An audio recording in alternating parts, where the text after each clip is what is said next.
Hello student, आज का हमारा टॉपिक है adaptive radiation. Adaptive radiation word first time किसने यूज करा था? H.F. ओसबोर्न ने यूज करा था। कब यूज करा था? 1902 में यूज करा था। अब अडप्टिव रेडिएशन का मतलब क्या है? फॉर एग्जाम्पल, कोई एक स्पीसीज है, आइलैंड में रह रही है। अब ये स्पीसीज है, उस स्पीसीज में से सेवेरल न्यू स्पीसीज का फॉर्मेशन होना, तो उसको क्या कहा जाता है? अडप्टिव रेडिएशन कहा जाता है। अडप्टिव रेडिएशन है क्या?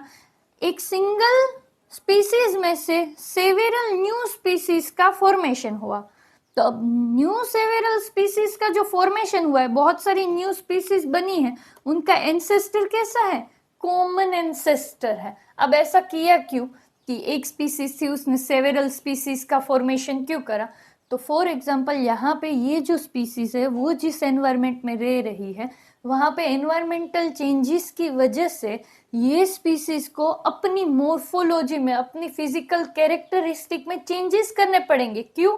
उस एनवायरमेंट में अच्छे से सरवाइव करने के लिए। तो ये स्पीसीज ने अपने अंदर थोड़े थोड़े अलग अलग टाइप के चेंजेस करे होंगे, इसीलिए न्यू सेवेरल स्पीसीज का फॉर्मेशन हुआ होगा। ये कैसी प्रोसेस है? इवोल्यूशनरी प्रोसेस है। इनके एंसेस्टर, ये सेवेरल स्पीसीज के एंसेस्टर कौन है? कॉमन एंसेस्टर है। एग्जाम्पल लेते हैं कि ये एक बर्ड है, उसकी बिक है, चोंच है। अब एनवायरमेंटल चेंज की वजह से उनकी फीडिंग हैबिट चेंज हो रही है, खाने की हैबिट चेंज हो रही, तो वो क्या खा रहा है उसके ऊपर से अलग अलग स्पीसीज का फॉर्मेशन हुआ, और वो क्या खा रहा है उसकी वजह से उसकी बीक का शेप भी चेंज हुआ, और अलग अलग टाइप की बीक वाली अलग अलग स्पीसीज का फॉर्मेशन हुआ। अब ये अडप्टिव रेडिएशन की कैरेक्टरिस्टिक क्या है? तो एक है रैपिड स्पेशिएशन, मतलब एक ही स्पीसीज है, उसमें से बहुत सारी न्यू स्पीसीज का फॉर्मेशन हुआ, और ये प्रोसेस कैसी होगी? रैपिड होगी। Next, phenotype environmental correlation, environmental changes की वजह से उनके फिजिकल कैरेक्टरिस्टिक में, मॉर्फोलॉजी में चेंज आए, तो इसको क्या कह सकते हैं? फिनोटाइप एनवायरमेंटल कोरिलेशन, मतलब वो दोनों एक दूसरे से रिलेट करते हैं। ट्रेट यूटिलिटी, मतलब उसने अपने अंदर अच्छे चेंज करे, फिजिकल कैरेक्टर में अच्छे चेंज करे, जिसकी वजह से वो उस एनवायरमेंट में उसको यूज करके अच्छे से सरवाइव कर सकते हैं। ओके, नेक्स्ट, इस टॉपिक को अब हम एक अच्छे एग्जाम्पल से समझते हैं। एग्जाम्पल लेते हैं एक फिंचिस का। फिंचिस क्या है? एक टाइप का बर्ड है। अब ये एग्जाम्पल है क्या? गैलापेगस आइलैंड है, ये आइलैंड साउथ अमेरिका में आया हुआ है।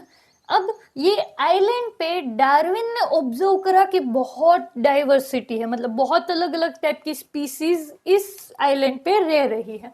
अब उसमें से उसने फिंचिस के ऊपर स्टडी करा। उसने बोला कि यहाँ पे 13 to 14 डिफरेंट स्पीसीज रहती है। किसकी? फिंचिस की, ये बर्ड की। अब उसने ये स्पीसीज एक दूसरे से अलग कैसे है? फिंचिस की जो स्पीसीज है 13 to 14, वो एक दूसरे से अलग कैसे है? तो उनकी बीक के स्ट्रक्चर में वेरिएशन है, और बीक के स्ट्रक्चर के बेसिस पे इतनी अलग अलग स्पीसीज है। अब ये जो आइलैंड है, वहां पे ही ये सारी स्पीसीज इवोल्व हुई है। मतलब मैंने क्या बोला? अडप्टिव रेडिएशन है क्या? एक स्पीसीज जो है, वो स्पीसीज में से न्यू स्पीसीज के, सेवेरल न्यू स्पीसीज का फॉर्मेशन होना, एक एंसेस्टर स्पीसीज से न्यू स्पीसीज के फॉर्मेशन होने, तो उसको क्या बोलते हैं? अडप्टिव रेडिएशन बोलते हैं। तो यहाँ पे एक एंसेस्टर स्पीसीज होगी, तो यहाँ पे एंसेस्टर स्पीसीज कौन सी है? सीड ईटिंग एंसेस्टर है, मतलब सीड ईटिंग फिंचिस जो थी वो एंसेस्टर है, और सीड ईटिंग फिंचिस है, उसमें से न्यू स्पीसीज डेवलप हुई है इवोल्यूएशन से। अब ये सारी स्पीसीज एक दूसरे से अलग कैसे? खाने की हैबिट अलग है उनकी, और खाने की हैबिट अलग है, उसकी वजह से उनकी चोंच जो है, बिक जो है, उसका शेप भी कैसा है? अलग है। सबकी बीक का शेप कैसा है? अलग है। अब नेक्स्ट, अब according to needs of different environment they develop different shape of beak and feeding habit. ये सारे फिंचेस अलग अलग क्यों है?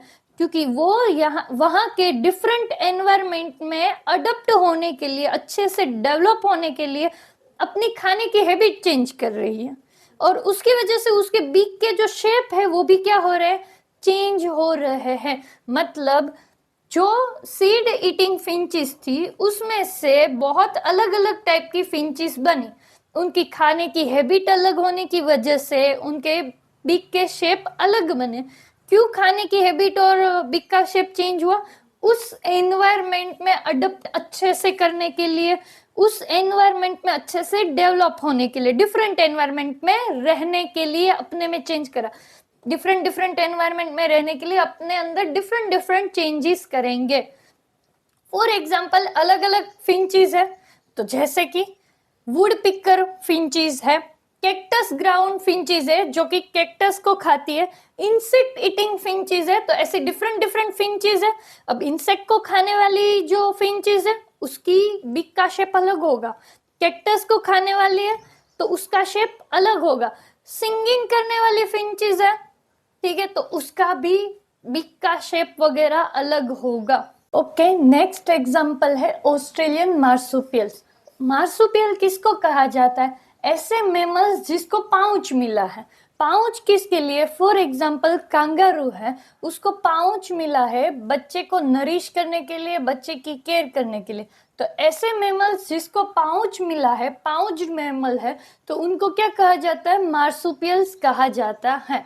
अब ऑस्ट्रेलियन मार्सुपियल अडप्टिव रेडिएशन का एक एग्जाम्पल है। कैसे? एंसेस्टर मार्सुपियल से बहुत सारी न्यू मार्सुपियल स्पीसीज जनरेट हुई।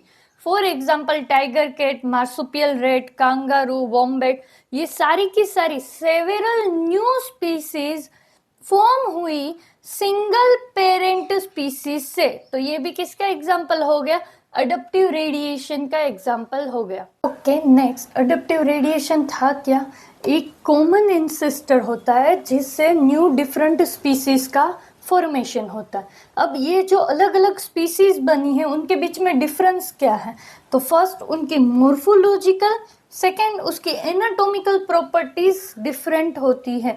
जो अलग अलग स्पीसीज बनी है एक कॉमन एंसेस्टर से, उन सब की मोर्फोलॉजिकल और एनाटॉमिकल प्रॉपर्टीज थोड़ी बहुत डिफरेंट होगी।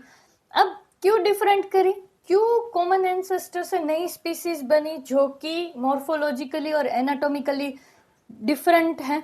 सरवाइव करने के लिए, अच्छे से सरवाइव करने के लिए, अपने एनवायरनमेंट में फिट होने के लिए उसने अपने में चेंजेस करे होंगे।